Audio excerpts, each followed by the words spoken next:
Hi, I'm Vanessa Hartley. For 8 years, my family told me I'd ruin my children. Too young, too impulsive, too broken from my divorce.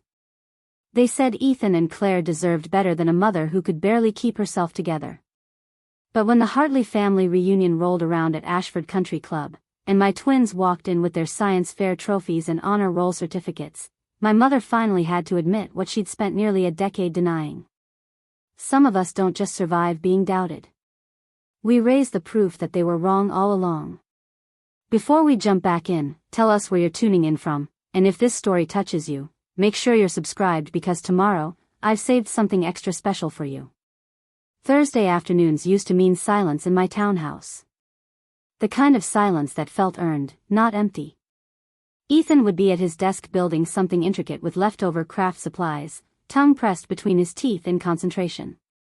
Claire would sprawl across the living room rug with her sketchbook, humming whatever song had lodged itself in her brain that week.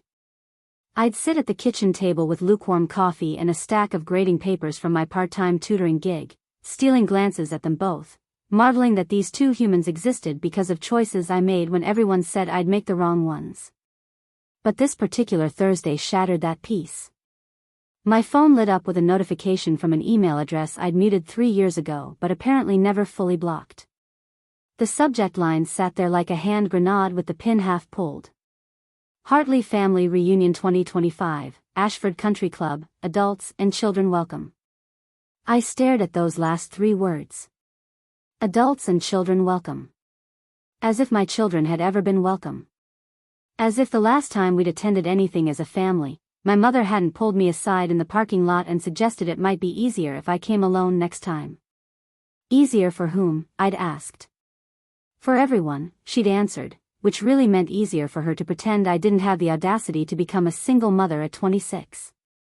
I opened the email against every instinct that told me to delete it. The message was cordial, typed in that overly formal way my sister Brooke always used when she wanted to sound important. We would be delighted to see the entire family gather once more. Please RSVP by the 15th.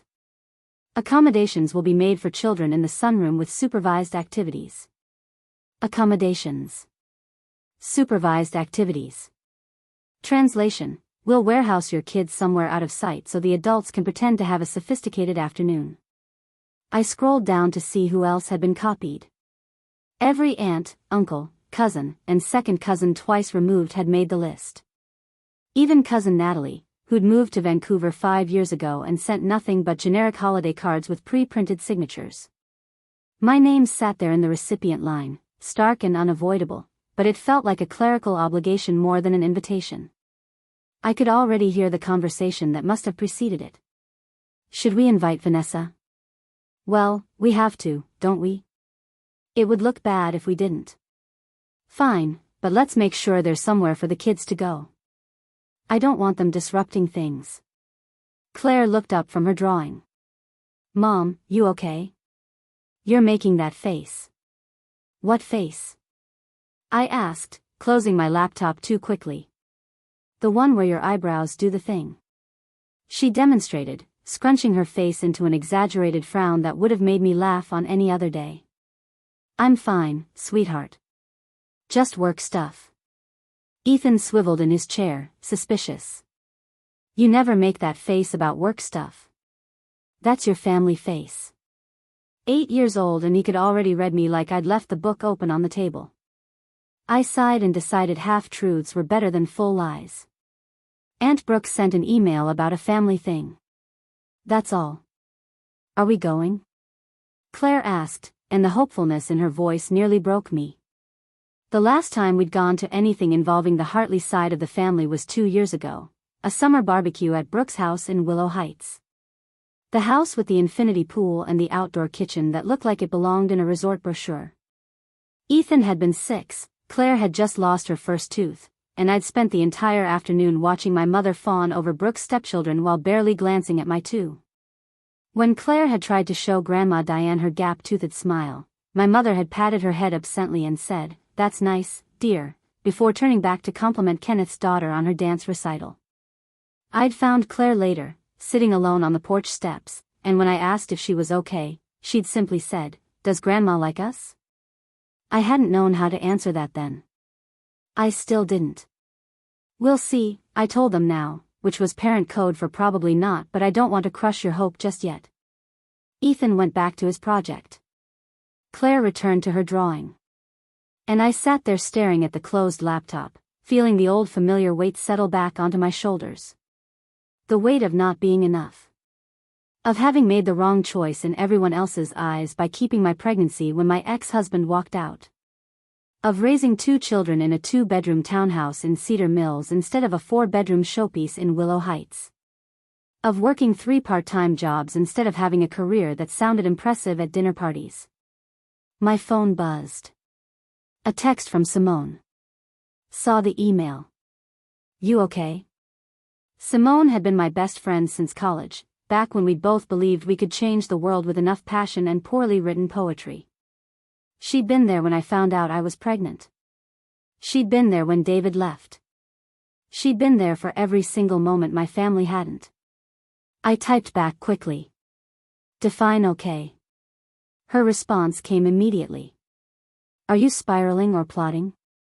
I looked at my reflection in the darkened laptop screen. Neither. Just existing. That's code for spiraling. Come over tomorrow. Bring the twins.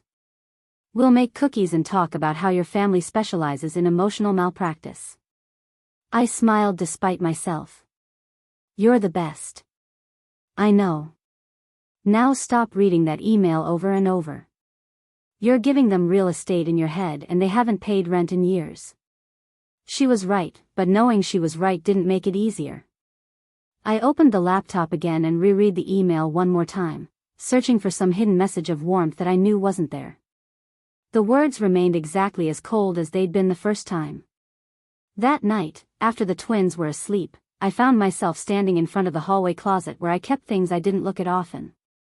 Old tax returns, broken electronics I kept meaning to recycle, and on the top shelf behind a box of winter scarves, my grandmother's recipe box.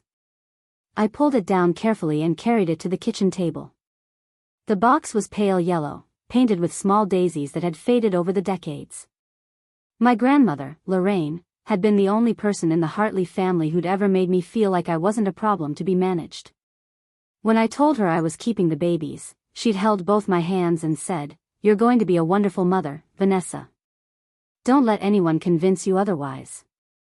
She died when the twins were 2, early enough that they had no real memories of her. But she'd left me this box with a note tucked inside the lid. For Vanessa, who has more strength than she knows.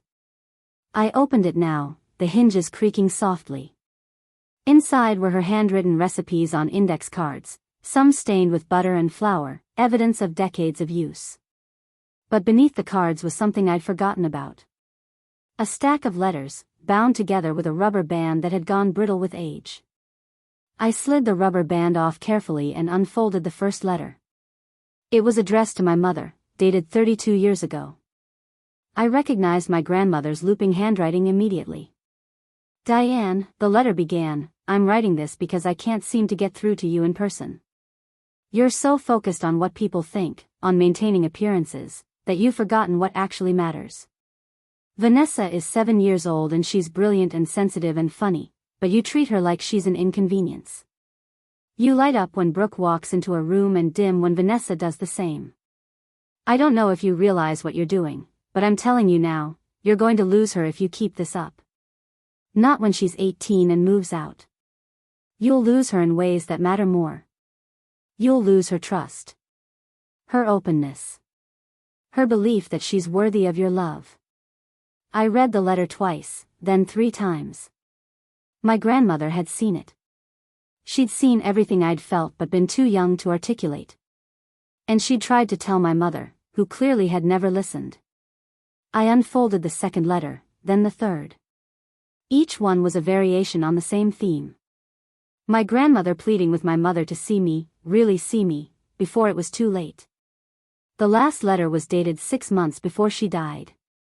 I'm not sure I'll be around much longer, and that terrifies me, not for myself but for Vanessa. She's going to need someone in her corner when I'm gone, and I don't trust that you'll be that person.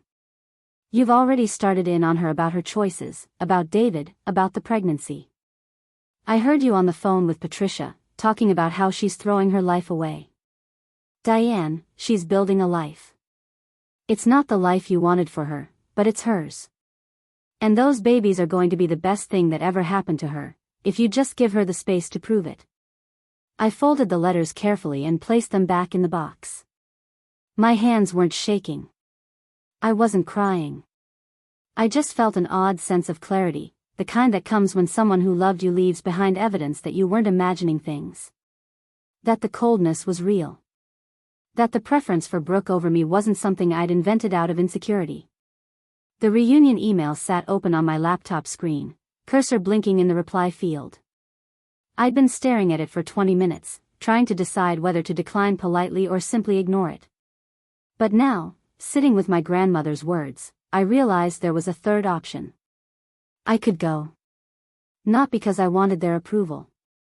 Not because I thought this time would be different. Preparing and narrating this story took us a lot of time, so if you are enjoying it, subscribe to our channel, it means a lot to us.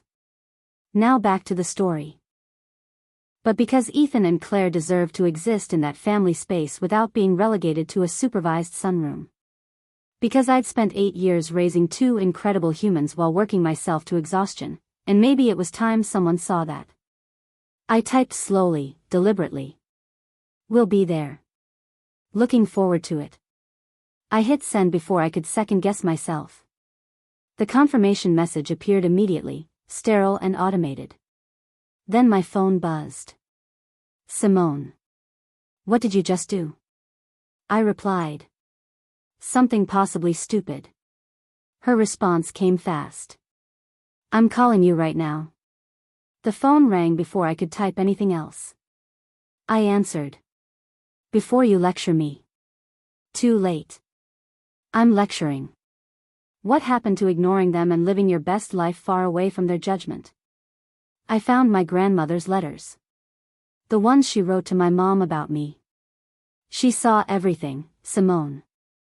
She knew exactly what was happening, and she tried to stop it. There was a pause. And that made you want to go to this reunion? Not want. Need. My kids have been asking about grandparents, about cousins, about why we don't see the rest of the family. And I keep making excuses because the truth makes me sound bitter. But maybe if I show up with Ethan and Claire, if they see how happy and healthy and smart these kids are, maybe something changes. Or maybe they treat you the same way they always have and you come home feeling worse. Simone's voice was gentle but firm. I love you, but optimism isn't your strong suit when it comes to these people. I'm not being optimistic. I'm being strategic. I've kept every report card, every teacher note, every certificate and award. I've documented 8 years of proving them wrong. And if they want to keep pretending I'm a disaster, they can do it while looking at physical evidence that says otherwise. Simone was quiet for a moment. Okay. I hear you. But promise me something. What? Promise me you're not doing this because you still need them to say you're a good mother. Because you are. You know that, right? I looked at the stack of papers on my kitchen table. Permission slips I'd signed, library books we'd checked out, a drawing Claire had made last week of our family as superheroes. Yeah. I know. Good. Because they don't get to decide that. They lost that privilege the day they made you feel like you had to choose between them and your kids. After we hung up, I walked down the hallway and stood in the doorway of the twins' room. Claire was sprawled across her bed, one arm hanging off the edge. Ethan had kicked off his blankets and was curled into a ball in the corner of his mattress, clutching the stuffed owl he'd had since infancy. They were 8 years old. They made honor roll every semester. Ethan had won second place at the regional science fair for his project on water filtration. Claire had been selected for the advanced art program at school. They were kind to other kids, polite to teachers, endlessly curious about everything from constellations to why cats purred. I'd done that. Not perfectly. Not without mistakes or hard days or moments when I'd locked myself in the bathroom and cried from exhaustion. But I'd done it. And maybe it was time the Hartley family saw what I'd built while they were busy pretending I didn't exist. The next morning, I started gathering my evidence. It felt calculated, almost cold, but I knew how my family operated. They didn't trust feelings or anecdotes. They trusted credentials, achievements, things that could be quantified and displayed. So I pulled out the folder I kept in my desk, the one where I filed everything important. Report cards going back to kindergarten, each one marked with comments from teachers. Ethan is a joy to have in class. Claire shows exceptional creativity and emotional intelligence. Parent-teacher conference notes where I'd written down every compliment, every observation about how well-adjusted and engaged my children were. I found the letter from their principal, Mr. Cho, commending me for my involvement in their education despite my work schedule. The certificate from the Parent Volunteer Association. The photos from school events where I was the only parent who'd shown up, because Brooke's stepkids went to private school and my mother was always too busy. I organized everything chronologically in a clean binder, tabs labeled by year. It looked official, professional, like documentation you'd present in court. Which, in a way, this was. The court of family opinion, where I'd been tried and convicted before my children even took their first breaths. Simone came over that afternoon like she'd promised, arms full of baking supplies. The twins descended on her immediately, and soon the kitchen was chaos in the best way. Flour everywhere, chocolate chips disappearing into mouths instead of the cookie dough, Simone making exaggerated faces every time she caught them sneaking bites. Vanessa's doing something crazy, Simone announced to the twins while measuring sugar. She's taking you to meet the scary relatives. They're not scary, Claire protested. They're just fancy. Fancy is a generous word, I muttered, preheating the oven. Ethan looked up from the dough he was rolling. Why don't we see them more?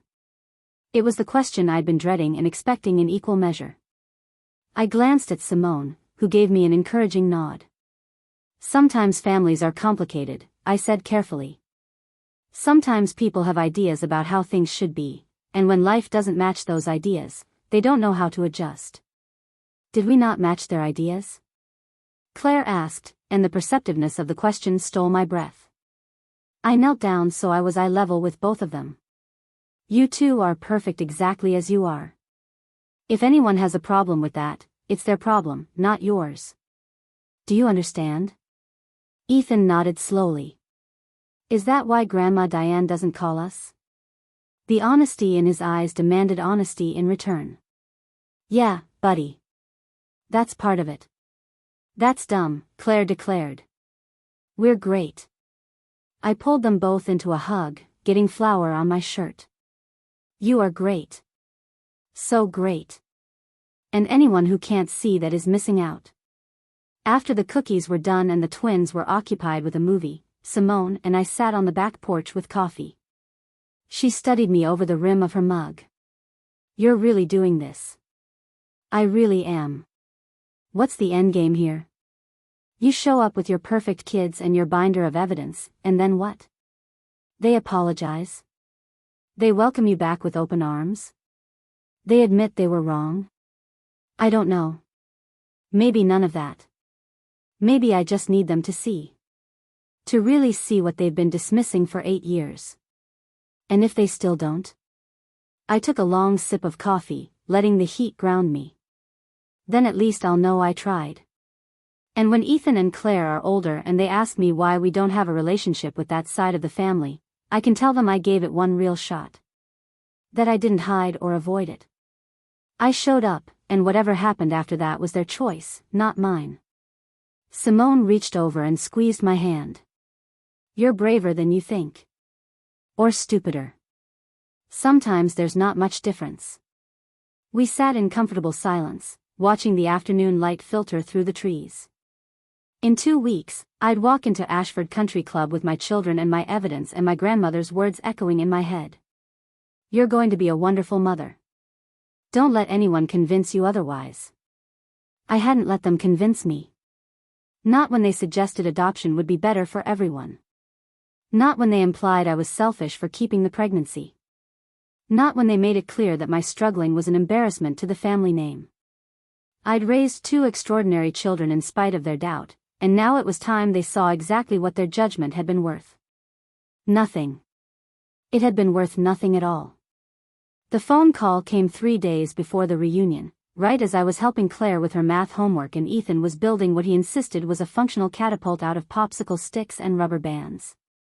My mother's name lit up the screen, and my stomach immediately tightened in that old familiar way, like muscle memory from childhood disappointments. I let it ring twice while Claire worked through a fraction problem, then stepped into the hallway. "Hello? Vanessa, darling." My mother's voice had that particular quality it always took on when she wanted something, sweet but strained, like honey that had started to crystallize. "I got your RSVP. I'm so glad you're planning to attend." I waited for the other shoe to drop. With Diane Hartley, there was always another shoe. I wanted to touch base about the arrangements. She continued, her tone shifting almost imperceptibly. "The sunroom activities for the children start at 2 o'clock. There will be a wonderful craft station and some educational games. Age-appropriate supervision, of course." "That's thoughtful," I said carefully, already knowing where this was heading. "Yes, well, we thought it would be nice for the adults to have time to catch up without interruptions. You know how children can be at these gatherings. They get restless, and the country club is such an elegant venue. We'd hate for anything to get damaged or for anyone to feel uncomfortable." Anyone meaning you, I thought. Anyone meaning Brooke and her circle of friends who treated parenting like a competitive sport they'd already won. "The twins are very well behaved in formal settings," I said. "They've attended restaurant dinners, school ceremonies, even a wedding last year. They know how to conduct themselves." "Oh, I'm sure they do. But this is family time, Vanessa. Adult conversation. Topics that wouldn't really interest children anyway. Estate planning, investment strategies, that sort of thing. Wouldn't they be happier with activities designed for their age group?" There it was. The careful suggestion that felt like a directive. The implication that my children didn't belong in the main gathering, that their presence would somehow diminish the sophistication of the afternoon. I felt the old instinct rising, the urge to accommodate, to make myself smaller so everyone else could be comfortable. But then I heard Ethan's voice from the living room, triumphant. "It works, Mom. The catapult actually works." I looked back through the doorway at my children. Claire had finished her homework and was now sketching in the margins of her notebook. Ethan was carefully adjusting the trajectory of his creation. They were bright, engaged, interesting humans who'd spent their whole lives being pushed to the periphery of a family that should have celebrated them. "Actually, Mom, I'd like them to stay with me during the main gathering. They're old enough to participate in family conversations, and I think it's important they feel included."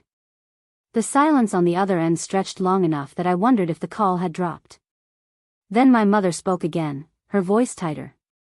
"Vanessa, I don't think you're understanding what I'm trying to explain. This isn't about inclusion. It's about what's appropriate. The other adults are bringing their children to the supervised area. It would be awkward if yours were the only ones at the adult tables. Brooke's stepchildren are teenagers. They'll be at the adult tables, won't they? That's different. They're 16 and 17. They can engage in mature conversation. My twins are 8 and they can absolutely engage in conversation. Ethan can tell you about renewable energy and water conservation. Claire can discuss art techniques and literary themes. They're not toddlers who need to be contained."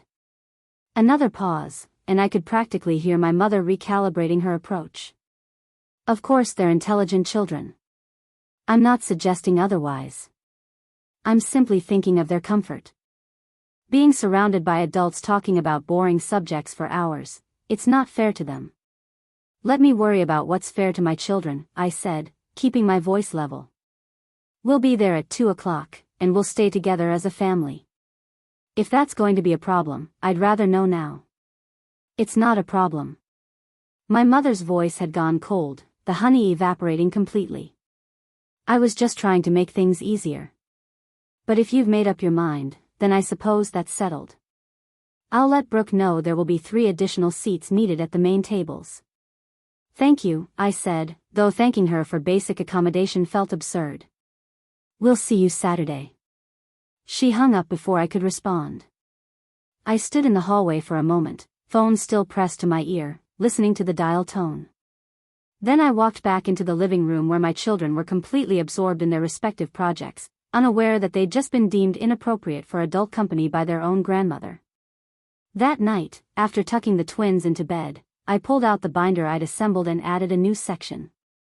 I printed out the email exchange with my mother's initial invitation, saved the call log showing her phone call, and wrote a dated summary of the conversation while it was fresh.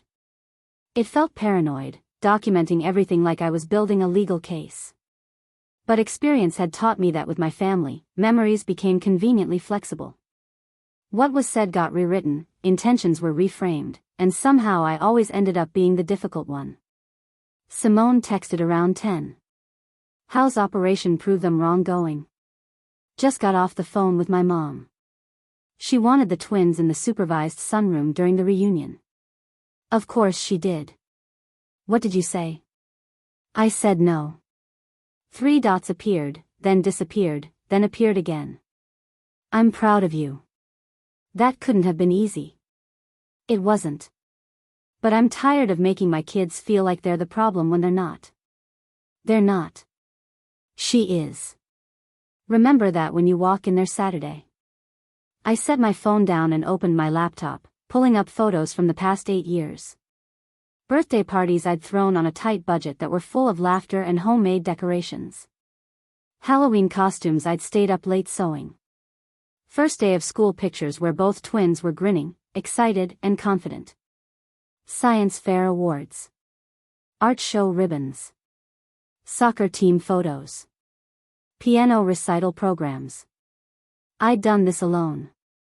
Well, not entirely alone. Simone had been there, and a handful of other friends who'd become chosen family. But I'd done it without the support system most people took for granted. Without parents who showed up to school events or offered to babysit when I was sick. Without siblings who invited us to holiday gatherings or remembered the twins' birthdays. And still, despite all that absence, Ethan and Claire were thriving. They were happy, well-adjusted children who knew they were loved unconditionally. That had to count for something. That had to matter more than whatever metric my family was using to measure worth. Friday afternoon brought an unexpected visitor. I was sorting laundry when the doorbell rang. Through the peephole, I saw Mrs. Feldman from 3 houses down, holding a covered dish. I opened the door, confused. Mrs. Feldman, hi. Is everything okay? Everything's fine, dear. She smiled warmly, the kind of smile that created deep creases around her eyes, evidence of a lifetime of genuine joy. I made too much brisket, as usual, and I thought your little ones might enjoy some. I know you work so hard. She handed me the dish, still warm, and the gesture hit me harder than it should have. Mrs. Feldman was in her 70s, a widow who'd lived on our street for 40 years. We exchanged pleasantries when getting the mail, but we weren't close. Yet here she was, thinking of my children, making sure they were fed. That's incredibly kind. Thank you. I took the dish, feeling my throat tighten unexpectedly. I see you leaving for work in the mornings, coming home late. She said it without judgment, just observation. And those children of yours, they're always so polite when they see me. Always say hello, always ask how I'm doing. You've raised them beautifully. I blinked rapidly, trying to keep the tears at bay. Thank you. That means more than you know. She patted my arm. I raised 3 children as a single mother after my husband passed. I know how hard it is. I know how much you sacrifice that nobody sees. But I see it. And you're doing a wonderful job. After she left, I stood in my kitchen holding a dish of brisket and crying like an idiot. Because a 70-year-old neighbor had given me more validation in 2 minutes than my own mother had given me in 8 years.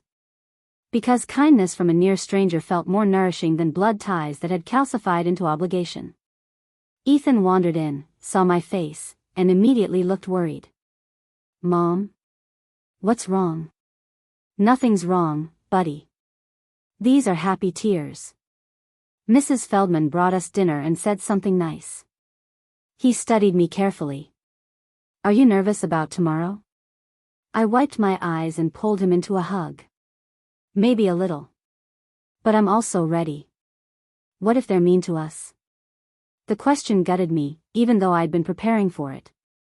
If they're unkind, it says everything about them and nothing about you. Do you understand that?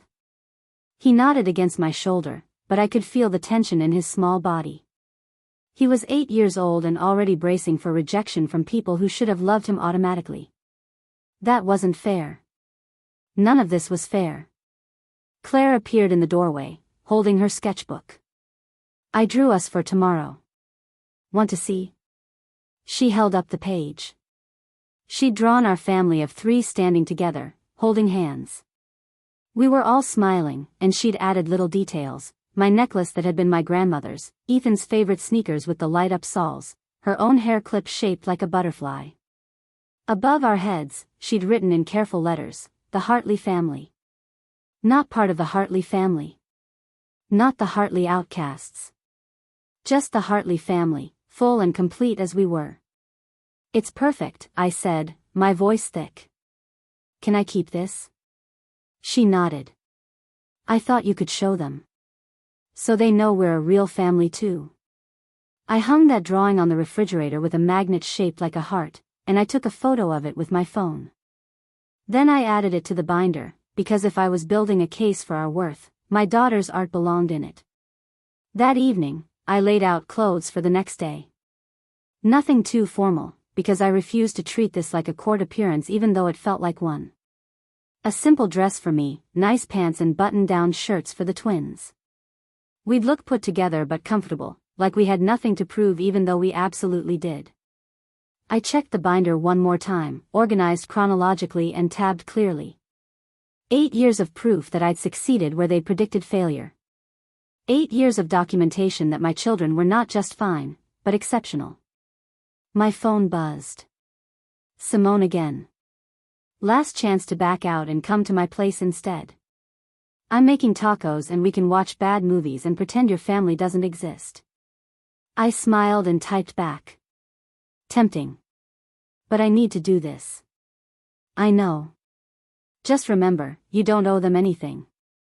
Not your presence, not your children's perfection, not your justification for existing. You're going as a choice, not an obligation. She was right, but the distinction felt slippery. Was I going by choice, or was I still, after all these years, trying to earn something that should have been freely given? I thought about my grandmother's letters, still tucked safely in her recipe box. I thought about Mrs. Feldman's unexpected kindness. I thought about the drawing on my refrigerator that declared us a complete family exactly as we were. Maybe I was going to the reunion not to prove anything to them, but to prove something to myself. That I could walk into that space without apologizing for my existence. That I could let my children be seen without shame or hedging. That I could finally stop carrying the weight of their disappointment as if it were my responsibility to fix. I didn't need them to validate my motherhood. I needed to stop waiting for them to. Saturday morning arrived with unseasonable clarity. The kind of Pacific Northwest day where the clouds lifted just enough to let actual sunshine through, like even the weather was trying to set a stage. I woke before my alarm, pulse already elevated, and lay in bed practicing the breathing exercises my old therapist had taught me. In for 4, hold for 4, out for 4. The anxiety couldn't be eliminated, but it could be managed. The twins were already awake when I went to check on them, huddled together on Claire's bed with a book spread between them. They looked up when I opened the door, identical expressions of nervous excitement on their faces. Is it time? Ethan asked. Almost. Let's have breakfast first. Nothing fancy, just the normal routine. We made pancakes together, the 3 of us moving around the small kitchen with practice coordination. Claire mixed the batter while Ethan set the table and I heated the griddle. These were the moments my family would never see, the quiet domestic rhythm we'd built together. The way Claire always made sure everyone's orange juice glasses were filled to exactly the same level. The way Ethan cut his pancakes into precise geometric shapes before eating them. The way we all knew without asking that Saturday pancakes meant chocolate chips. As we ate, I watched them and felt something shift in my chest. Not confidence, exactly. More like clarity. Whatever happened today, we'd come home to this. To our small townhouse with its creaky floors and mismatched furniture and walls covered in their artwork. To a space where they were celebrated, not tolerated. To a life I'd built specifically so they'd never have to earn their place at the table. By 1:30, we were dressed and ready. I'd put the binder in a canvas tote bag along with some activities to keep the twins occupied if the afternoon dragged. Claire had insisted on bringing her sketchbook, and Ethan had packed the book he was currently reading about marine biology. "We look fancy," Claire announced, examining herself in the hallway mirror. "We look like us," I corrected gently. "And that's perfect." The drive to Ashford Country Club took 25 minutes, winding through increasingly upscale neighborhoods until we reached the gated entrance. The guard checked my name against a list, and I felt a small, petty satisfaction that I was actually on it. That someone had been forced to type my name into their system, to acknowledge my existence in an official capacity. The building itself was exactly what I'd expected. All glass and steel and manicured landscaping, the kind of place that whispered wealth without shouting it. I parked near the entrance and sat for a moment, hands still on the steering wheel. "Mom?" Ethan's voice came from the back seat. "We don't have to go in if you don't want to." I turned to look at them, these two incredible humans who'd learned empathy by watching me struggle. "No, we're going. But thank you for checking." Inside, the lobby was all marble and soft lighting. A woman at the reception desk directed us to the garden room, and as we walked down the hallway, I could already hear voices echoing from inside. Laughter, the clink of glasses, the ambient noise of people who felt comfortable and entitled to take up space. We paused at the entrance. Through the doorway, I could see my family gathered in clusters. Brooke held court near the windows, her husband Kenneth beside her looking bored but obedient. My mother stood with Aunt Patricia, both of them dressed like they were attending a garden party in the Hamptons rather than a family reunion in Oregon. Cousin Natalie had apparently made the trip from Vancouver after all, talking animatedly with Uncle Gregory. No one had noticed us yet. We were three people standing in a doorway, invisible until we chose to step forward. I reached down and took my children's hands. "Ready?" They both nodded, Claire's grip tightening around my fingers. "Then let's go meet the family." We walked in together, and I kept my head high, my expression neutral, my children close. It took exactly 12 seconds for my mother to notice us. Her eyes widened slightly, then immediately went to Ethan and Claire with an expression I couldn't quite read. Surprise, maybe. Or calculation. Brooke turned next, following my mother's gaze. Her mouth formed a small O before quickly rearranging itself into a smile that didn't reach her eyes. The room didn't go silent, people didn't stop mid-sentence to stare. But I felt the shift in attention, the ripple of awareness that we'd arrived. The black sheep had returned with her lambs in tow, and nobody quite knew how to react. My mother approached first, heels clicking against the polished floor. "Vanessa. You made it." She leaned in for an air kiss that barely grazed my cheek, then looked down at the twins. "And these must be Ethan and Claire. My goodness, you've both grown so much since I last saw you." Since she last saw them. As if it had been circumstance rather than choice that kept her away. "Hi Grandma," Claire said politely, exactly as I'd coached her. "Thank you for inviting us." My mother's smile tightened almost imperceptibly. "Of course, dear. Family is so important." Brooke joined us then, bringing with her a cloud of expensive perfume. "Vanessa, hi." She didn't attempt physical contact, just stood at a careful distance. "I'm glad you could make it. These are your children?" The phrasing stung. "Not our niece and nephew. Not Ethan and Claire. Your children," as if they were foreign entities that required identification. "Yes, this is Ethan and Claire." I kept my voice even, professional almost. They'd been looking forward to meeting more of the family. "How sweet," Brooke said in a tone that suggested nothing about it was sweet. "There's quite a bit of adult conversation planned for today, so if they get bored, the sunroom is always available." "They'll be fine," I said firmly. "They're very good at engaging with different topics." An awkward pause settled over us. My mother looked like she wanted to say something but couldn't quite figure out what.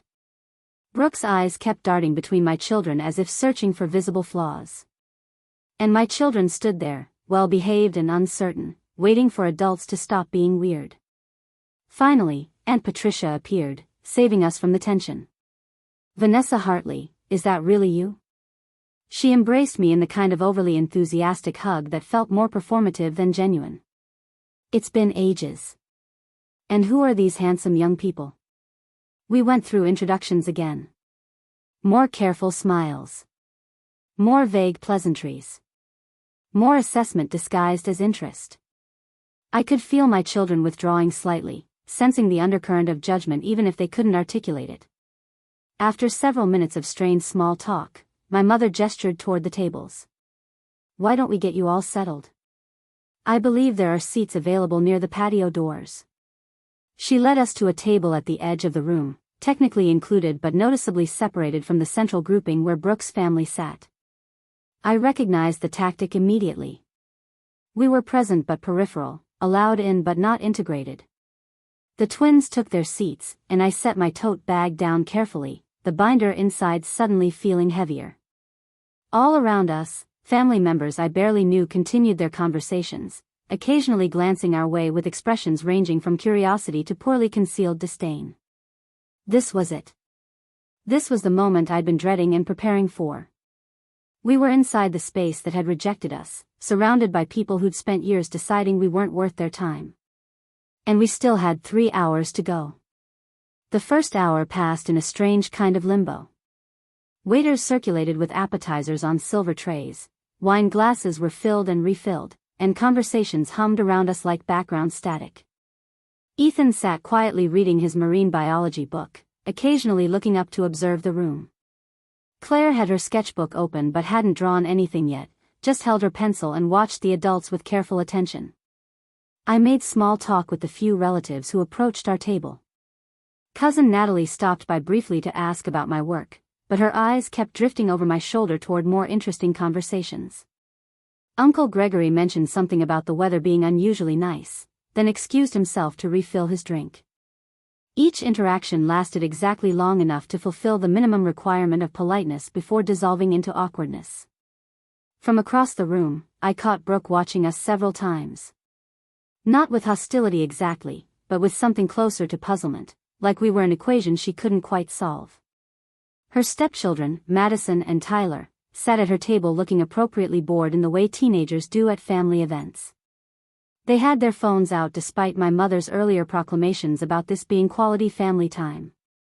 Around the 40-minute mark, my mother stood and tapped a fork against her wine glass. The room gradually quieted, conversations trailing off as people turned their attention to her. She smiled in that practiced way she had, the one that looked warm from a distance but felt cold up close. "I want to thank everyone for coming today. Family is the foundation of everything meaningful in our lives, and it's so important that we take time to celebrate these connections." She gestured broadly at the assembled relatives. "We've had quite a year. Brooke's company exceeded all their quarterly targets, and Kenneth just closed on that property development in Willow Heights. We're so proud of what they've accomplished." She continued listing achievements. Tyler had been accepted into an advanced placement program at his private school. Madison had been selected for a competitive dance intensive in Seattle. Aunt Patricia's garden had won some neighborhood beautification award. Each accomplishment was highlighted, applauded, celebrated with genuine warmth. I waited for my name. Waited for some acknowledgement that I existed beyond being present in the room. But my mother moved smoothly from one family member to the next, praising careers and homes and children, creating a tapestry of success that somehow didn't include a single thread of mine. Ethan's hand found mine under the table. I squeezed it gently, keeping my expression neutral even as something burned in my chest. When my mother finally finished her speech and raised her glass in a toast to family, I lifted mine mechanically and took a sip of wine that tasted like disappointment. Brooke approached our table shortly after, a fresh glass of champagne in hand. She pulled out the empty chair beside me without asking and sat down. "So," she said conversationally, "how have things been? Work keeping you busy?" "It's steady. I've been tutoring mostly, some freelance educational consulting. Pays the bills." "That's good." She sipped her champagne. "And the kids, they're in public school?" "Cedar Mills Elementary. It's a solid program. Strong academics, good teachers." "That's nice." Brooke's tone suggested she found it anything but nice. "Madison and Tyler are at Westbrook Academy now. The college prep curriculum there is really exceptional. They start SAT prep in 9th grade. I fought the urge to mention that my 8-year-olds weren't exactly worried about the SATs yet. That's great for them. Kenneth thinks it's worth the investment. Education is everything, you know." She said this as if I, a former teacher who now tutored for a living, might not have considered the value of education. "We're already looking at colleges for Madison. She's interested in Yale. She's 16. I kept my voice light. "Plenty of time to figure that out." "Well, we like to plan ahead." Brooke glanced at the twins. "What about these two? Do they have interests yet?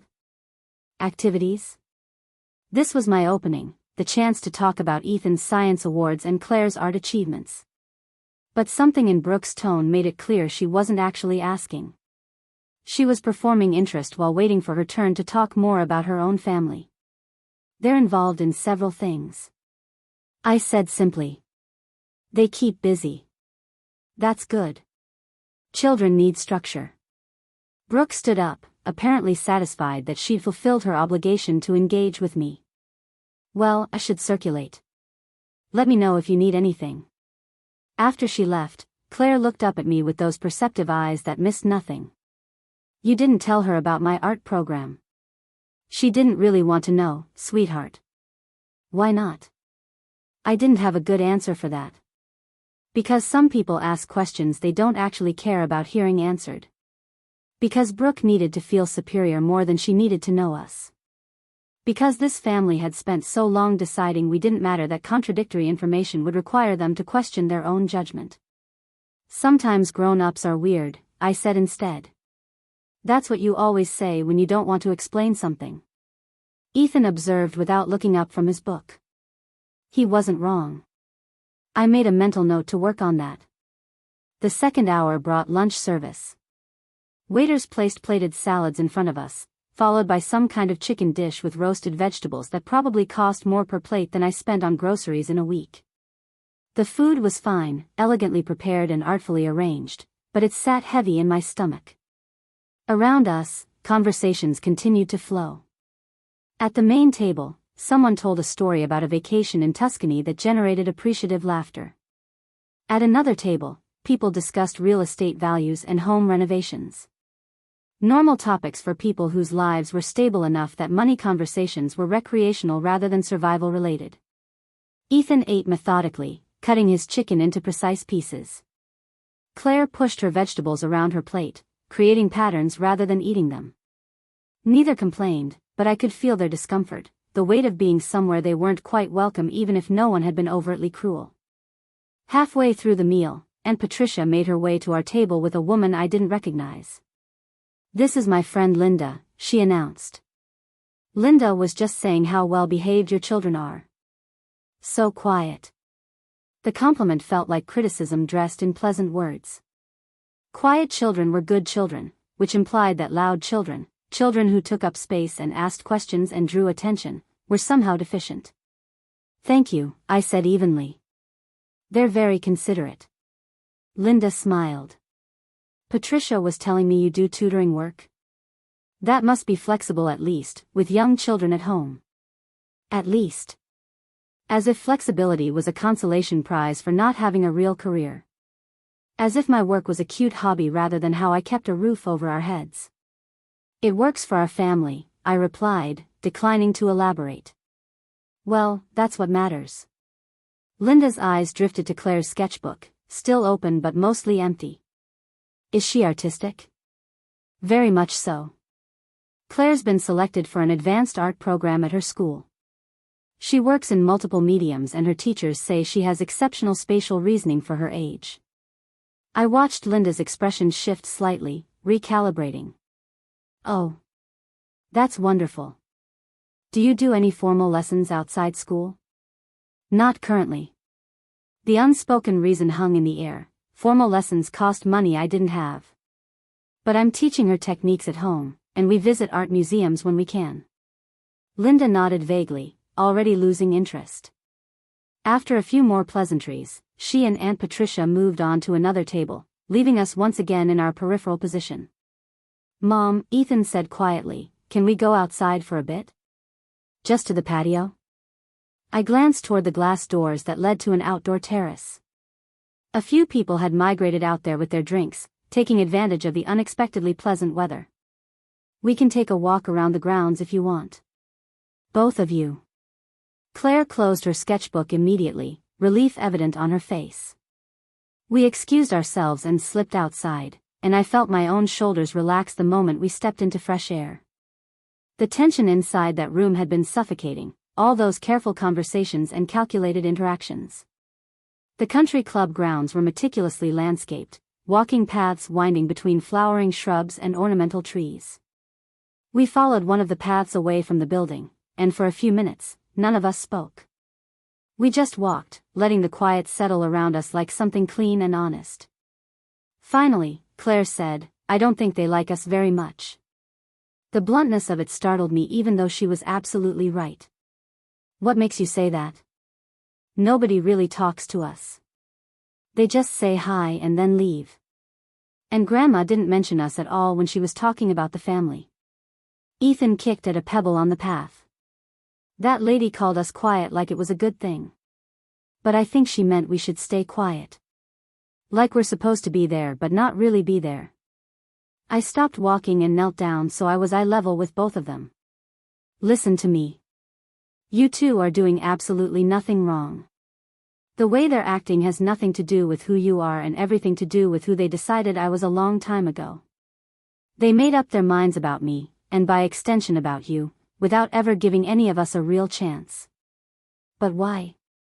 Claire's eyes were bright with frustrated tears. We didn't do anything to them. You didn't. And that's exactly the point. Sometimes people need someone to be less than them so they can feel better about themselves. Sometimes families have unspoken rules about who matters and who doesn't, and those rules don't make sense because they're not based on anything real. Are we going to come to these things again? Ethan asked. I looked at my son, this thoughtful, sensitive child who'd been watching adults perform connection while withholding actual warmth. I don't know. Maybe not. Maybe we decide that family is the people who show up for us, not the people who share our DNA. Can Simone be our family then? Claire asked. She always shows up. She absolutely can be. I pulled them both into a hug. Family is what we make it. And we've made a pretty good one, just the three of us and the people who actually care. We stayed outside longer than was probably polite, but I didn't care. Eventually, we wandered back toward the building, and I could see through the windows that coffee and dessert were being served. The afternoon was winding down, and I felt equal parts relieved that it was almost over and frustrated that we'd spent hours proving something to people who'd refused to see. As we approached the entrance, Kenneth stepped outside, phone pressed to his ear. He saw us and gave a brief nod of acknowledgement while continuing his conversation. Yeah, the zoning appeal should be straightforward. We've got the council votes lined up. He paused, listening. No, I'll handle the community meeting. Just need to show some family-friendly renderings, talk about green space, that kind of thing. He ended his call and pocketed his phone, then looked at me as if noticing us for the first time. Vanessa. Taking a break from the festivities? The kids needed some air. I kept my tone neutral. Sure. Kenneth had that particular brand of dismissiveness that successful men often wielded, the ability to look at you while making it clear they were thinking about something more important. Brooke mentioned you'd been doing tutoring work. That keeping you afloat okay? The phrasing was casual, almost friendly, but the implication was clear. My work was something that kept me afloat rather than something that demonstrated skill or value. We're doing fine. I watched him carefully, wondering if he'd always been this condescending or if success had made him that way. Good, good. He glanced at his watch, a complicated piece of machinery that probably cost more than my monthly rent. Well, we should head back in. Diane wants to do another toast before people start leaving. We followed him inside, and I felt the twins' hands slip into mine automatically, seeking reassurance. The room had reorganized itself slightly during our absence. People had moved from their assigned seats to cluster in smaller groups, the formal structure of the meal giving way to more casual mingling. My mother was near the windows talking to Brooke and several other relatives. When she saw us enter, she waved us over with an expression I couldn't quite read. There you are. We were wondering where you'd gone. Just needed a bit of fresh air. I positioned myself between my children and the group, a subtle physical barrier. Well, I'm glad you're back. My mother smiled that careful smile again. I wanted to make sure we got a family photo before everyone leaves. For the holiday card, you know. A family photo. After hours of being ignored and marginalized, now we were needed as props for their picture of family unity. The irony would have been funny if it weren't so painful. Brooke jumped in before I could respond. Mom's photographer is already setting up near the fireplace. It'll just take a few minutes. Then you can feel free to head out if you need to. She said this as if she were doing me a favor, giving me permission to leave. I looked down at Ethan and Claire. They looked tired, emotionally drained in the way children get when they've been on their best behavior for too long in an environment that doesn't value them. Every instinct told me to make an excuse, gather our things, and leave. To protect my children from being used for a photo that would pretend we were included when we'd spent the afternoon demonstrating exactly how excluded we were. But then I thought about the binder still in my tote bag, untouched. All that evidence I'd gathered, all those achievements and awards and documentation of successful parenting. I'd brought it intending to prove something, but I'd been too caught up in the passive-aggressive dynamics to actually present it. Maybe that had been the smarter choice. Maybe showing up had been enough. But looking at my mother's expectant face, Brooke's dismissive expression, the assembled relatives who'd spent hours talking around us rather than to us, I felt something shift. Actually, before we do photos, there's something I'd like to share with everyone. My voice came out steadier than I felt. Since this is a family gathering and we're celebrating achievements. My mother blinked. Oh. Well, if it's quick. It won't take long. I gestured to the main seating area. If everyone could gather for just a moment. There was a brief hesitation, a moment where I could feel the collective resistance. But curiosity won out. People began moving toward the center of the room, drinks in hand, expressions ranging from polite interest to barely concealed impatience. I retrieved my tote bag from our table and pulled out the binder. My hands weren't shaking. My voice wasn't wavering. I was done being small. I know most of you don't know much about my life over the past 8 years. That's partly circumstance and partly choice. I opened the binder to the first section. But I wanted to share what we've been doing, since family is supposedly about celebrating each other's successes. Brooke's expression shifted to something wary. Vanessa, you don't need to do this. Actually, I do. I turned to the first page. Ethan and Claire both made honor roll again this semester.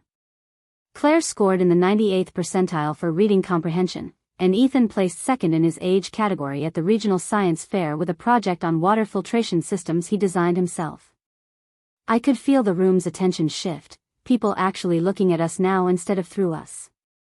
Claire was selected for an advanced art program that only accepts 15 students per year out of 200 applicants. Her teachers describe her work as showing remarkable emotional depth and technical skill.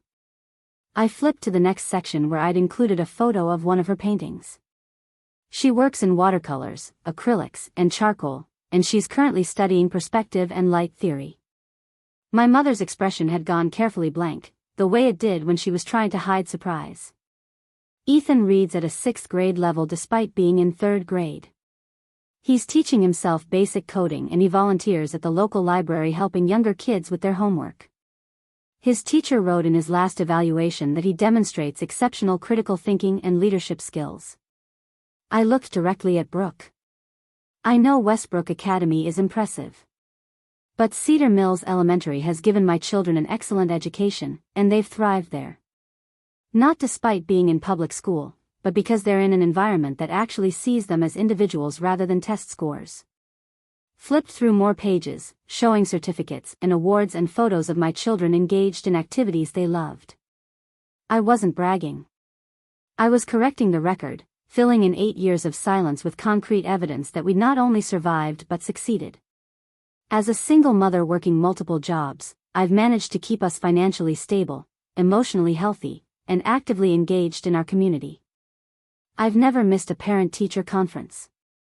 I've never failed to show up when my children needed me. And I've done all of this without the family support most people take for granted. The room was completely silent now. Even the waiters had stopped moving. When I found out I was pregnant, I was told I wasn't ready. That I was too young, too unprepared, that I'd ruin my life and theirs. I looked at my mother. I was told I wasn't mother material. That adoption would be kinder. That I was being selfish by keeping them. Diane's face had gone pale. Vanessa, I never. You did. You absolutely did. And for 8 years, you've acted like I proved you right. Like my struggle meant I'd failed. But I didn't fail. I kept 2 human beings alive and happy and healthy while working and managing a household alone. I taught them kindness and curiosity and resilience. I showed them what it looks like to build something good from difficult circumstances. I closed the binder and held it against my chest. So yes, I'm proud of Ethan's Science Award and Claire's art achievement. But I'm most proud that they're compassionate, thoughtful children who treat people with respect even when those people don't extend the same courtesy to them. They learned that by watching me navigate a family that made it very clear we didn't quite belong. Aunt Patricia cleared her throat uncomfortably. I think we all care about you and the children, Vanessa. If there have been misunderstandings. They weren't misunderstandings. They were choices. Choices about who to include in conversations and celebrations and Christmas cards. Choices about whose accomplishments matter and whose can be politely ignored. I'm not angry about it anymore. I'm just done pretending it hasn't happened. Brooke stepped forward, her expression defensive. You're making this sound like we've ostracized you. You're the one who moved away. You're the one who stopped coming to things. I stopped coming because every time I did, I left feeling worse about myself. I spent years trying to earn back something I should never have had to prove in the first place. That I deserved basic respect. That my children deserved to be acknowledged as part of this family. But you can't earn something from people who've already decided you're not worthy of it. My mother finally found her voice, though it came out smaller than usual. If you felt excluded, you should have said something. I did say something. Multiple times over multiple years. And I was told I was too sensitive. That I was imagining things. That I needed to understand how busy everyone was. I looked around the room at all these successful, comfortable people who'd had time for everything except us. I'm done understanding. I'm done making excuses for why it's okay that you forgot my children's birthdays and skipped their school performances and acted like we only existed when it was convenient. The silence that followed was different from before. This one was heavy with discomfort and dawning realization. Several people wouldn't meet my eyes. Others suddenly found their drinks fascinating. Ethan tugged on my sleeve. Mom, can we go home now? I looked down at him. This brave little boy who'd spent the afternoon being excluded and still maintained his composure. Yeah, buddy. We can go home. Wait. My mother's voice stopped me mid-turn. Please. Just wait. For what? Another speech about family being important while demonstrating exactly how conditional that importance is? She flinched like I'd struck her. You're right. About all of it. You're right, and I don't know what to say except that I'm sorry. The apology caught me off guard, not because it was particularly eloquent or complete, but because it was the first time in 8 years she'd admitted any wrongdoing at all. It wasn't enough. It didn't erase years of hurt. But it was something. I appreciate that. I said carefully. But apologies don't mean much without changed behavior. And I'm not interested in giving you another chance to disappoint my children. What would it take? Brooke asked, and she sounded genuinely curious. For you to trust us again? I don't know if I want to trust you again. I might just want to move forward knowing we're related but not requiring anything from that relationship. Maybe that's healthier for everyone. Claire was pulling on my other hand now, ready to leave. The twins had been patient and brave, but they'd reached their limit. I'd reached mine too. Thank you for lunch. I said to no one in particular. The food was lovely. Then I walked toward the exit with my children, my binder, and my dignity intact. We were almost to the door when Kenneth called out. Those really are impressive kids, Vanessa. For what it's worth. I paused and looked back at him. Then maybe act like you know that next time. If there is a next time. Outside, the afternoon sun had reached that golden hour angle, washing everything in warm light. We climbed into the car and I sat there for a moment, hands on the steering wheel, processing what had just happened. Did we do good? Claire asked from the back seat. You did amazing. Both of you. You were patient and polite even when it was hard. What about you? Ethan asked. Did you do good? I thought about the binder, the speech, the way I'd finally said everything I'd been holding for years. I did what I needed to do. Whether they heard it or not is up to them. As I pulled out of the parking lot, I glanced in the rearview mirror. Through the window, I could see people still gathered in the garden room, probably discussing what had just happened. Probably rewriting the narrative to make themselves feel better about their behavior. But that wasn't my problem anymore. I'd told my truth. I'd defended my children. I'd refused to shrink or apologize for existing. The rest was up to them. The drive home should have felt triumphant. I'd said everything I needed to say, stood up for myself and my children in front of people who'd spent years making us feel small. But instead of victory, I felt hollowed out, like I'd finally set down a weight I'd been carrying so long that my body didn't know how to function without it. The twins were quiet in the back seat, processing in their own ways. Ethan stared out the window watching the landscape blur past. Claire had her sketchbook open but wasn't drawing, just running her fingers over the blank page. We stopped for burgers on the way home, something we almost never did because takeout was a luxury I usually couldn't justify. But today felt like it needed marking somehow, needed something to signal that we'd survived an ordeal and come out the other side. Inside the restaurant, the fluorescent lights and plastic booth seats felt startlingly normal after the country club's polished elegance. We ordered at the counter and found a table near the window. The twins came alive slightly, the familiar environment easing some of their tension. Can we get milkshakes too? Claire asked hopefully. Absolutely.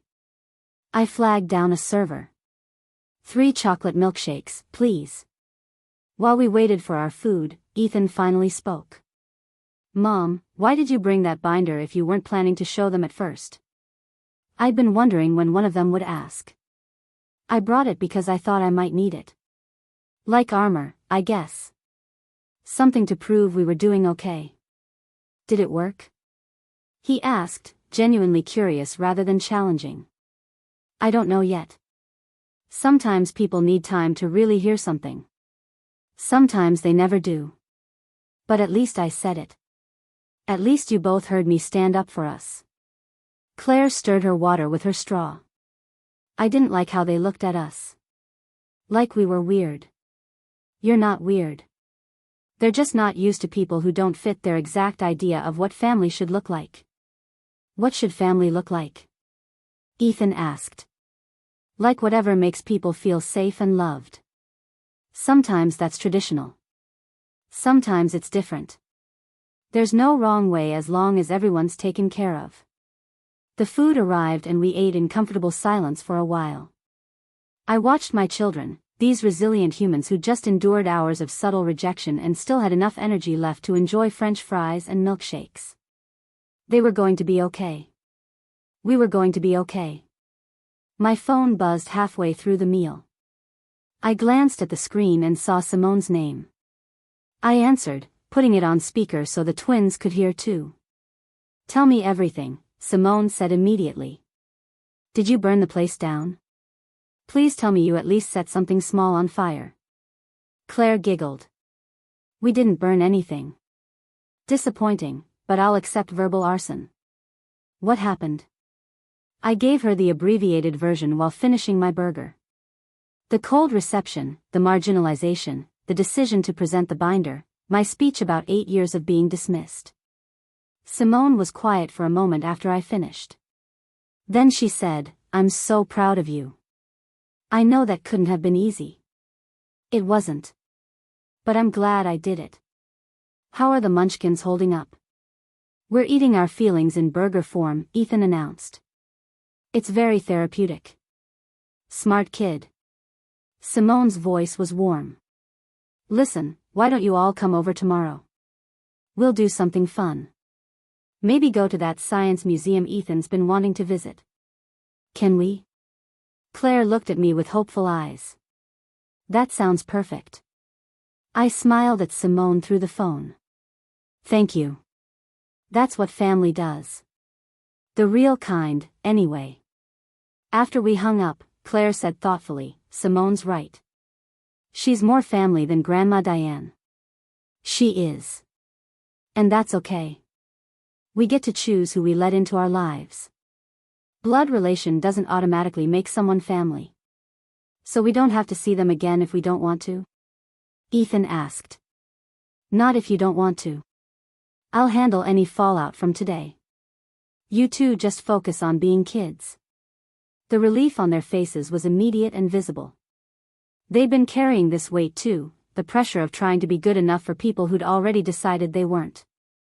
Now they could set it down. When we got home, the townhouse felt different somehow.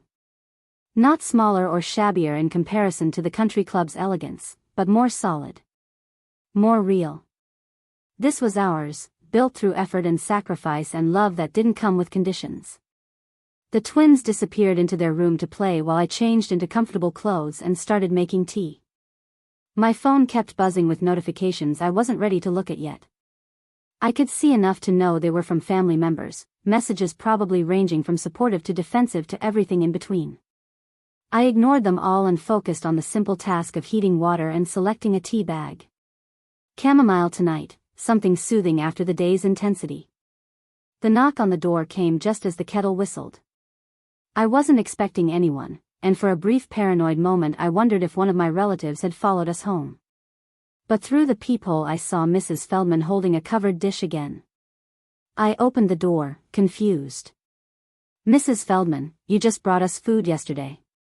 "I know, dear, but I made apple crisp this afternoon and thought your children might enjoy some." She handed me the warm dish. "You all looked so dressed up when you left earlier. Big family event?" "Something like that." I accepted the crisp, touched by her continued kindness. "Thank you. This is really thoughtful." She patted my arm. "I hope it went well, whatever it was. It was complicated. But we survived. That's often the best we can hope for with family." She said it like she knew exactly what kind of afternoon we'd had. "Take care of yourself, Vanessa. Those children need you healthy and whole." After she left, I stood in my doorway holding homemade apple crisp and feeling tears prick my eyes for the second time in as many days. A neighbor I barely knew had shown me more consistent care than my own mother had in nearly a decade.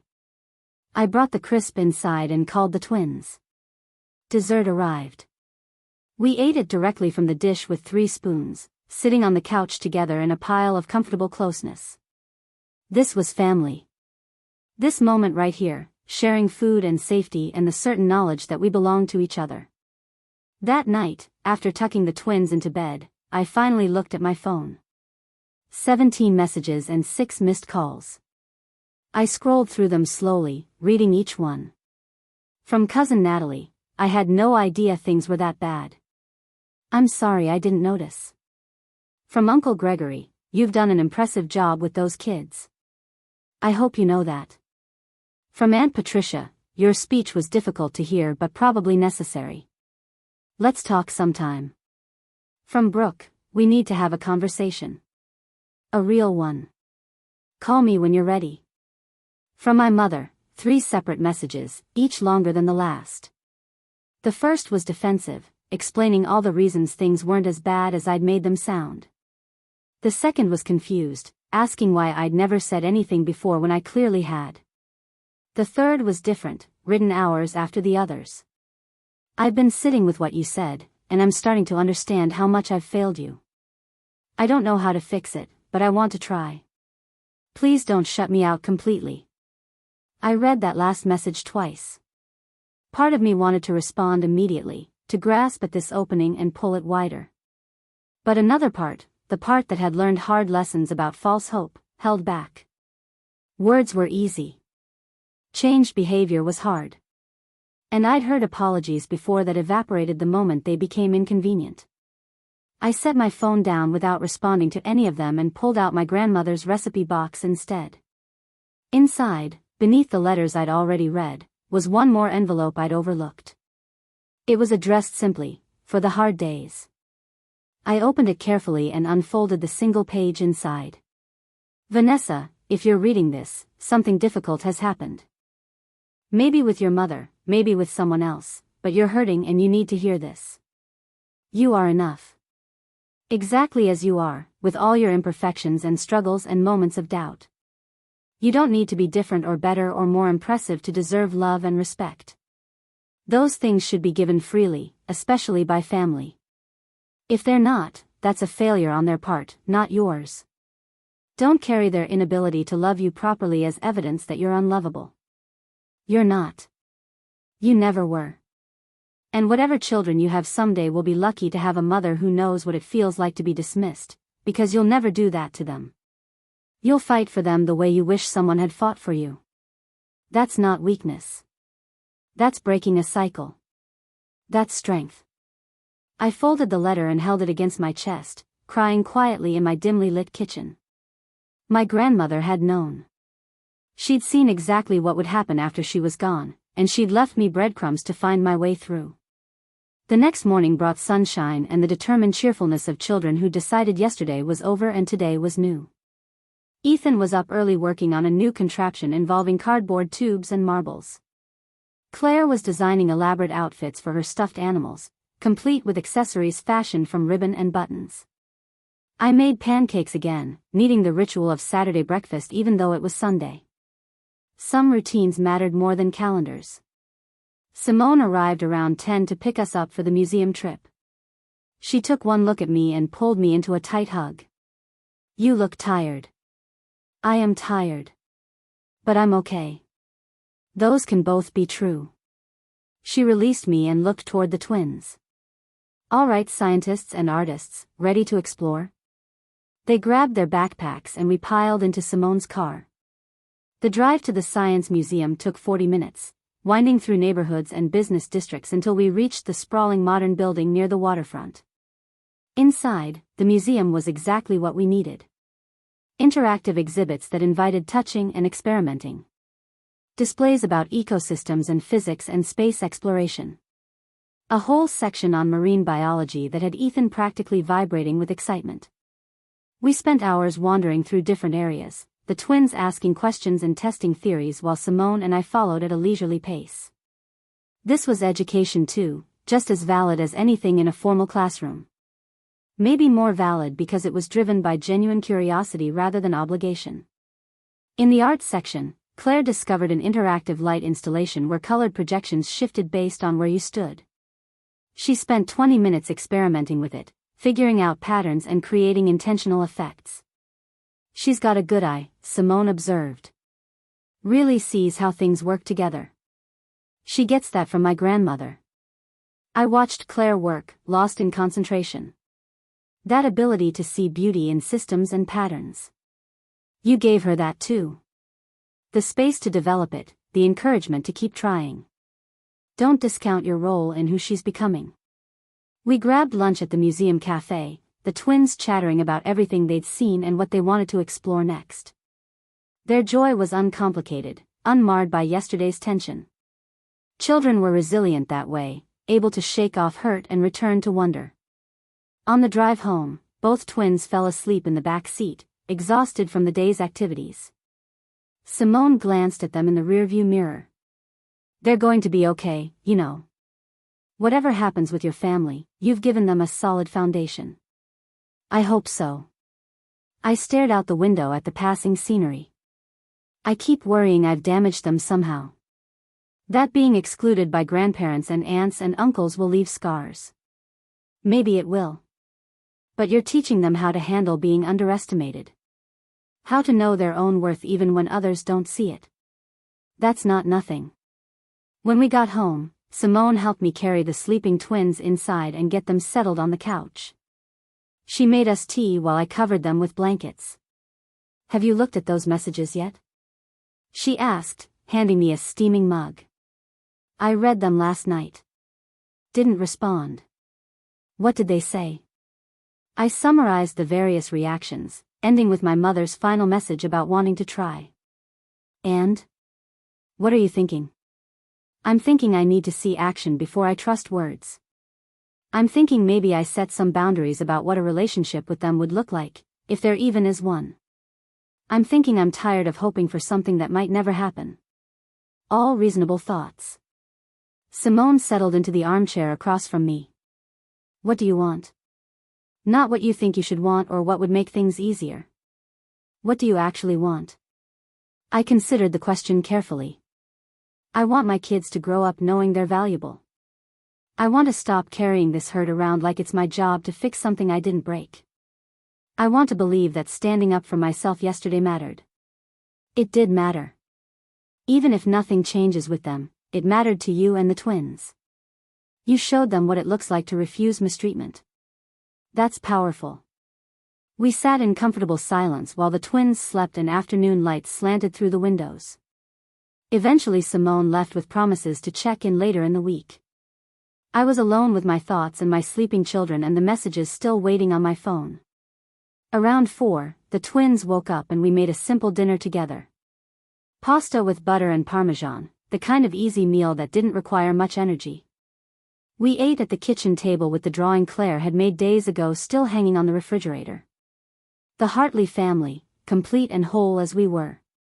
After dinner, while the twins played a board game, I finally opened my laptop and started typing a response. Not to all the messages, but to my mother specifically. I appreciate your apology and your willingness to acknowledge that things haven't been okay. But I need you to understand that rebuilding trust takes time and consistent effort, not just words. If you want a relationship with me and your grandchildren, here's what that would need to look like. I typed out a list of clear boundaries. Regular contact, not just when convenient. Equal treatment of all grandchildren, not just the ones who fit a certain image. Respect for my parenting choices even when they differ from what you would have done. Accountability when behavior is hurtful rather than excuses about why it happened. I'm not asking for perfection. I'm asking for genuine effort and care. The twins deserve grandparents who show up for them. I deserve a mother who sees me as I actually am rather than who she wishes I'd become. If you can commit to working toward that, then we can talk about slowly rebuilding. If you can't, then I need you to be honest about that so I can stop hoping for something you're not willing or able to give. I read it over 3 times, making sure every word said exactly what I meant. Then I sent it before I could second-guess myself. The response came faster than I expected. Just one line, when can we talk? I'm ready to listen. I stared at those words for a long time, weighing them against years of disappointment. But Simone was right about one thing. I'd shown the twins yesterday what it looked like to stand up for yourself. Maybe now I needed to show them what it looked like to set boundaries while leaving the door open for change. Not because I owed my mother another chance, but because I owed it to myself to see if real change was possible. And if it wasn't, at least I'd know I tried with clear eyes and firm boundaries rather than desperate hope. Tuesday, I typed back. Coffee at the cafe near Cedar Mills Park. 1 hour. Just you and me. Her response was immediate. I'll be there. Thank you for not giving up on me completely. I set my phone down and looked at my children, still absorbed in their game. Whatever happened with my mother, with my family, we'd be okay. We'd survived their absence for 8 years. We'd built something good in spite of it. That couldn't be undone by whatever came next. The twins climbed into my lap simultaneously, needing closeness after a day of processing big feelings. We sat like that for a long time, 3 people who'd learned to be a complete family without needing anyone's permission or validation. That night, I added one more thing to my grandmother's recipe box. A photo from the museum, all 3 of us grinning at the camera with an exhibit about renewable energy behind us. On the back, I wrote, "We did it. We proved them wrong without becoming hard. We stayed soft where it mattered." Then I tucked it away with all the other evidence of love and resilience. Not for anyone else to see, but for us to remember on days when the world tried to make us doubt our worth. We were enough. We'd always been enough. And whether my family learned to see that or not, we'd keep being enough. That was the real victory. Not the speech at the reunion, not the binder full of achievements, not even my mother's apology. The real victory was knowing our value didn't depend on their recognition. We'd survived their doubt and built something beautiful anyway. And that was something no one could ever take away. Tuesday morning arrived with unexpected rain, the kind of steady drizzle that made the Pacific Northwest feel like it was living up to every stereotype. I dropped the twins at school and watched them run through the droplets toward the entrance, backpacks bouncing, already laughing about something Claire had said in the car. They were okay. Whatever happened in the next hour, they'd still be okay. The cafe near Cedar Mills Park was one of those deliberately cozy places with mismatched furniture and local art on the walls. I arrived 10 minutes early and ordered a coffee I didn't particularly want, just to have something to do with my hands. My mother walked in exactly on time, which surprised me. Punctuality had never been her strength, especially not for me. She looked smaller somehow, less polished than she'd been at the reunion. Her hair wasn't perfectly styled, her makeup was minimal, and she wore a simple sweater rather than the designer clothes she usually favored. She saw me and hesitated, like she wasn't sure if she was allowed to approach. I gestured to the chair across from me and she sat down carefully, setting her purse on the floor. "Thank you for meeting me," she said quietly. I nodded, waiting. I'd spent enough years trying to fill awkward silences with my mother. This time, she could do the work. She ordered tea from the server who appeared, then folded her hands on the table. "I've been thinking about what you said at the reunion. About how I made you feel like you weren't good enough. About telling you that you weren't mother material." I watched her face, looking for signs of defensiveness or excuses preparing to emerge. But she just looked tired and sad. "I need you to know that I was wrong. Not just a little wrong or wrong in how I said it. Fundamentally wrong about who you are and what you were capable of." She paused, swallowing hard. "When you told me you were keeping the babies, I panicked. You were so young and David had just left and I couldn't see how you'd manage. But instead of supporting you through it, I projected all my fears onto you. I decided you'd fail before you even had a chance to try." The server brought her tea. She wrapped her hands around the cup but didn't drink. "I told myself I was being realistic.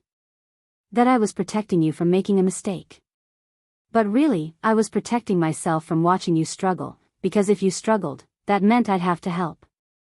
And helping meant acknowledging that my daughter's life wasn't following the script I'd written for it." This was more honesty than I'd heard from her in my entire life. I felt my defenses wavering but held them in place. Words were still just words until they became actions.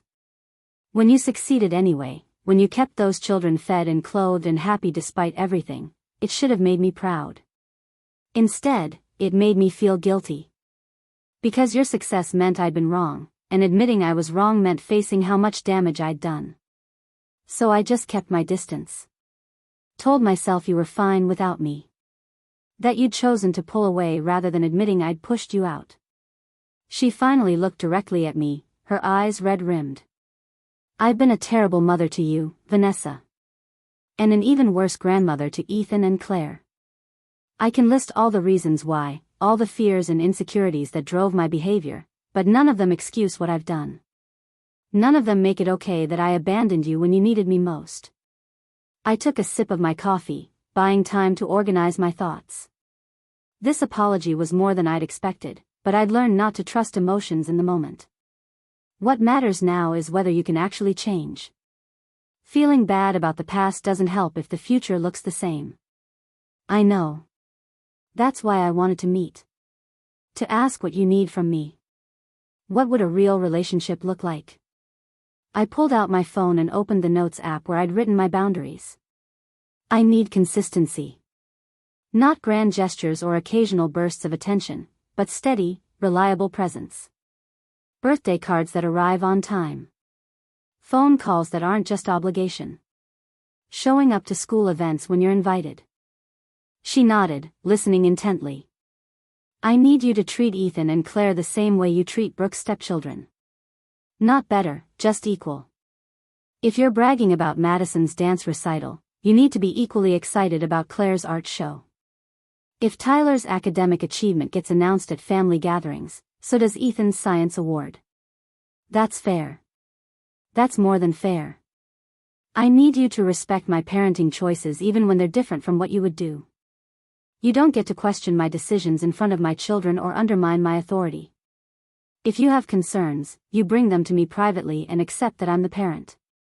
Understood. And I need accountability.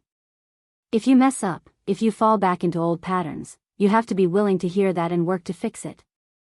No defensiveness, no excuses about how busy you are or how I'm being too sensitive. My mother's hands tightened around her teacup. These are all reasonable requests. I'm just not sure I can guarantee I won't slip up. I've spent 8 years building these habits. I'm not asking for perfection. I'm asking for effort and accountability. If you slip up and then acknowledge it and try to do better, that's different from slipping up and pretending it didn't happen or that I'm overreacting. She was quiet for a long moment, staring into her tea. Then she said, "What if I try and it's not enough? What if I can't change as much as you need me to?" The question caught me off guard with its vulnerability. Then at least we'll both know. And I can stop hoping for something that isn't possible. That's not a failure, that's just clarity. Would you let me see the twins while I'm trying? I know I don't deserve access to them, but I'd like a chance to build something with them if you'll allow it. I thought about Ethan's question at the reunion, asking why Grandma Diane didn't call. I thought about Claire's observation that Simone was more family than her own grandmother. They deserved the chance to know their grandmother if she was genuinely willing to show up for them. We can start slow. Video calls once a week. Maybe a short visit after a few months if those go well. But the first time you cancel without good reason or treat them as less important than Brooke's family, we're done. I won't keep giving you chances to hurt them. That's fair. She finally took a sip of her tea. Can I ask you something? Go ahead. Why did you agree to meet with me? After everything, you could have just shut me out completely. Why give me another chance? I considered lying, offering some gracious answer about forgiveness and family bonds. But this conversation was built on honesty, so I gave her the truth. Because my kids asked about you. Because they wanted to understand why their grandmother doesn't know them. And I realized that by keeping you at a distance to protect them, I was also keeping them from the possibility of something better. I'm doing this for them, not for you. She flinched but nodded. I understand. And I'll take whatever motivation gets me in the door, as long as I'm in the door. We talked for another 40 minutes about logistics. When the video calls might happen, what kind of boundaries existed around surprise visits or gifts, how holidays might work if we got to that point. It felt clinical, transactional, but that was necessary. We were negotiating terms for a relationship that had failed catastrophically the first time around. As we prepared to leave, my mother reached across the table like she might take my hand, then thought better of it. I know I can't undo the past 8 years. I can't give you back the support you needed or give Ethan and Claire the grandmother they deserved. But I'd like to try to be better going forward. If you'll let me, I'll let you try. But I'm watching, and I'm protecting my children first. If this doesn't work, we walk away and you don't get another attempt. I understand. We left the cafe separately. I sat in my car for a few minutes, processing what had just happened. My mother had apologized, really apologized, and outlined a plan for change. Part of me wanted to believe it completely, to let hope flood in and wash away years of hurt. But the wiser part, the part that had learned through painful experience, held back. Time would tell if her words matched her actions. Until then, I'd proceed with careful optimism and firm boundaries. That evening, I told the twins about the meeting while we made dinner together. They listened carefully as I explained that Grandma Diane wanted to be more involved in their lives, but that we were starting slowly to make sure it was healthy for everyone. Does she want to see us because we won the awards? Ethan asked, cutting vegetables with careful precision. The question pierced me with its perceptiveness. I don't know. Maybe that was part of her wake-up call. But what matters is whether she shows up consistently, not just when you've done something impressive. What if we're just regular and boring? Claire asked. Will she still want to know us?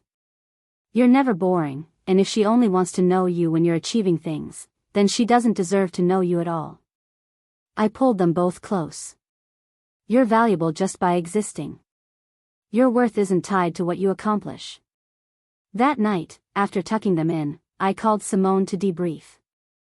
She listened to the whole story, then said, "How do you feel about it?"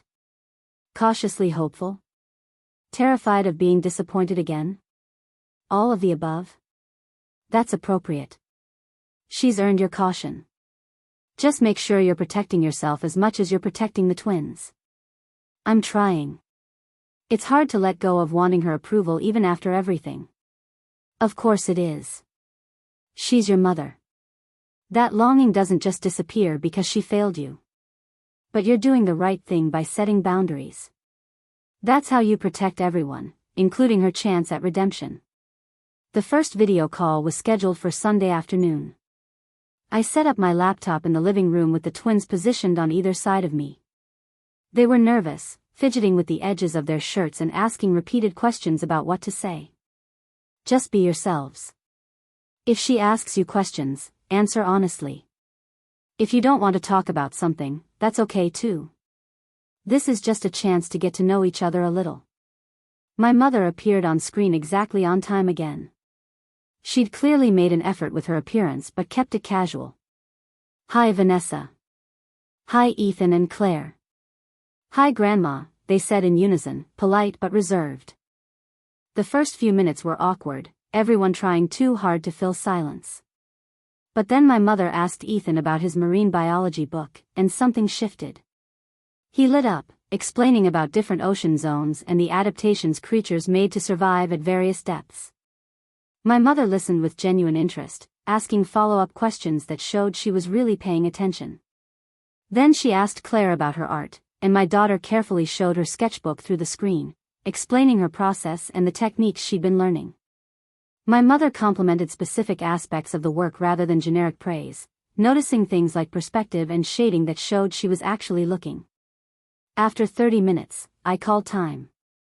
The twins said goodbye and wandered off to play, leaving me alone on screen with my mother. They're remarkable, she said softly. Really remarkable. And so different from each other. They are. I'm proud of who they're becoming. You should be. You've done an incredible job with them, Vanessa. I meant what I said at the cafe. I was wrong about everything. Talk is cheap. But this was a good start. She nodded. Same time next week? Same time next week. Over the following months, we developed a careful routine. Weekly video calls where my mother showed up consistently and engaged genuinely with the twins. She remembered details they'd mentioned in previous conversations. She asked about their school projects and friend dynamics. She sent birthday cards that arrived on time with thoughtful messages inside. In November, we attempted our first in-person visit. Just lunch at a neutral restaurant, nothing high stakes. My mother brought small gifts for the twins, art supplies for Claire and a book about oceanography for Ethan. The presents were thoughtful rather than extravagant, showing she'd been paying attention to their interests. The lunch went well. No major conflicts, no passive-aggressive comments, no comparison to Brooke's family. Just a grandmother getting to know her grandchildren and trying to make up for lost time. Afterward, as we walked to our cars, my mother said, "Thank you for giving me this chance. I know I don't deserve it. You're earning it. Keep showing up like this and we'll keep building." Christmas brought the real test. My mother invited us to a family gathering at her house, where Brooke and her family would also be present. I almost declined, not wanting to subject the twins to another potentially painful experience. But my mother had been consistent for 4 months, and the twins were curious about seeing cousins they barely knew. We went, armed with an exit strategy if things went badly. But something had shifted. Brooke greeted us warmly and spent real time talking with Ethan and Claire. My mother made sure to highlight their achievements when introducing them to extended family. The twins were included in activities rather than segregated. It wasn't perfect. There were still awkward moments and old patterns trying to reassert themselves. But when those happened, my mother caught herself and course-corrected. And when she didn't catch herself, she accepted it when I pointed it out. On the drive home, Claire said, "That was actually kind of fun." "Yeah," Ethan agreed.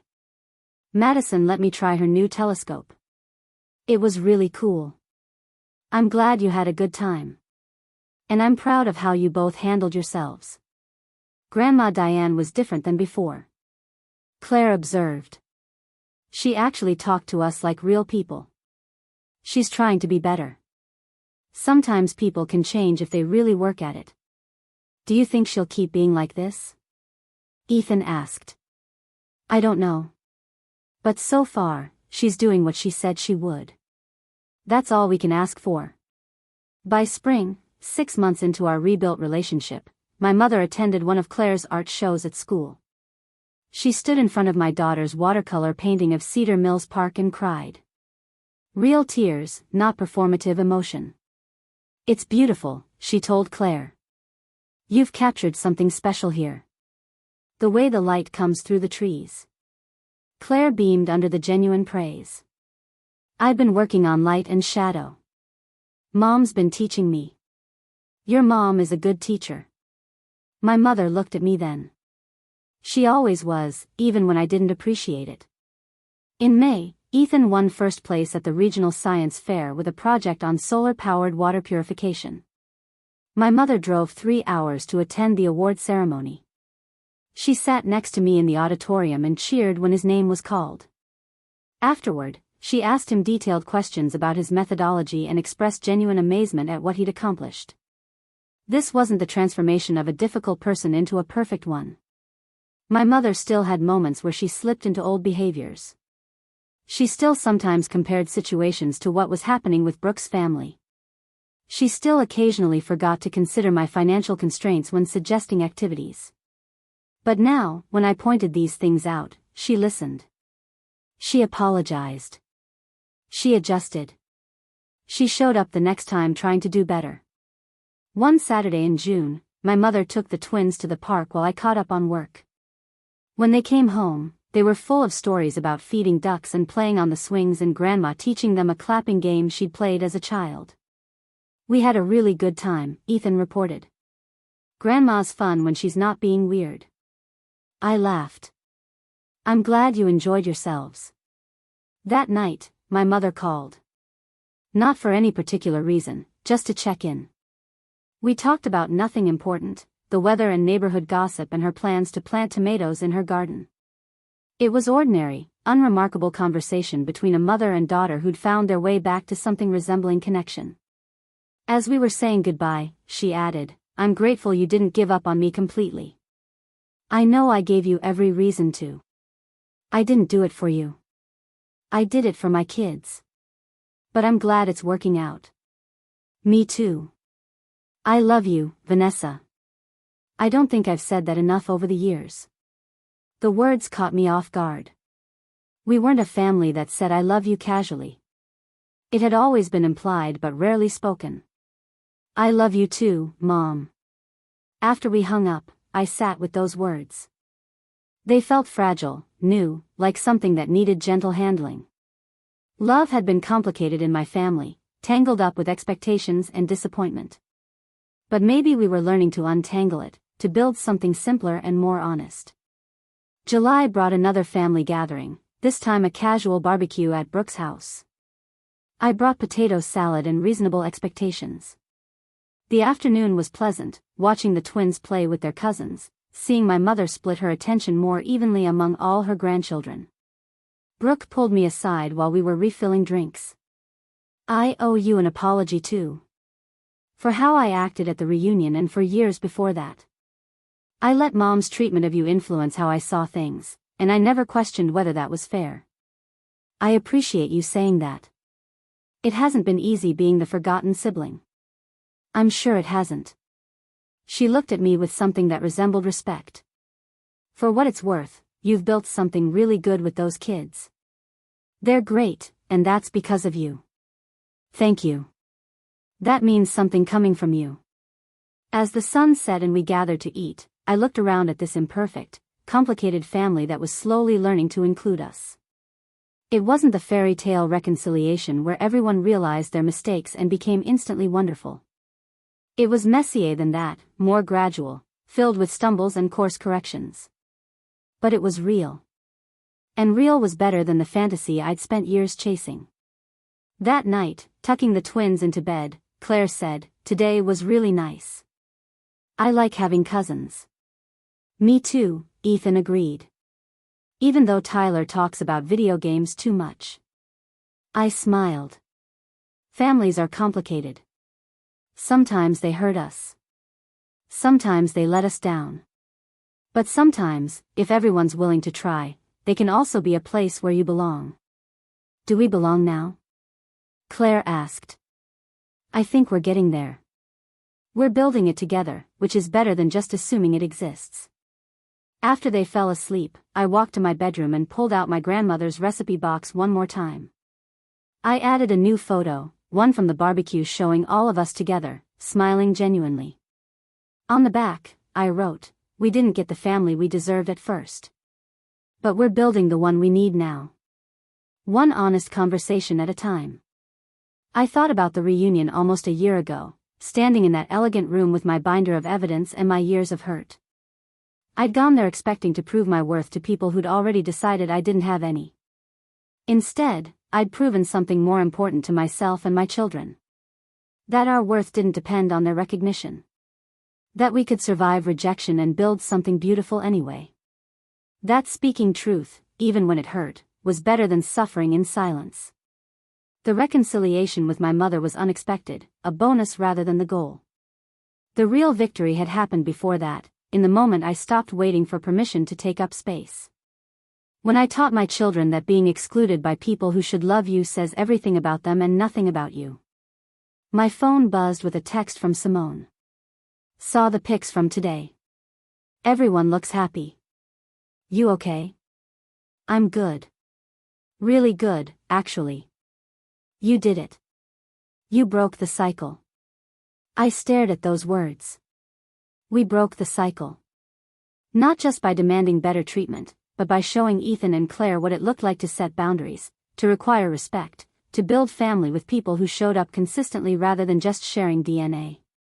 They'd grow up knowing their value wasn't negotiable.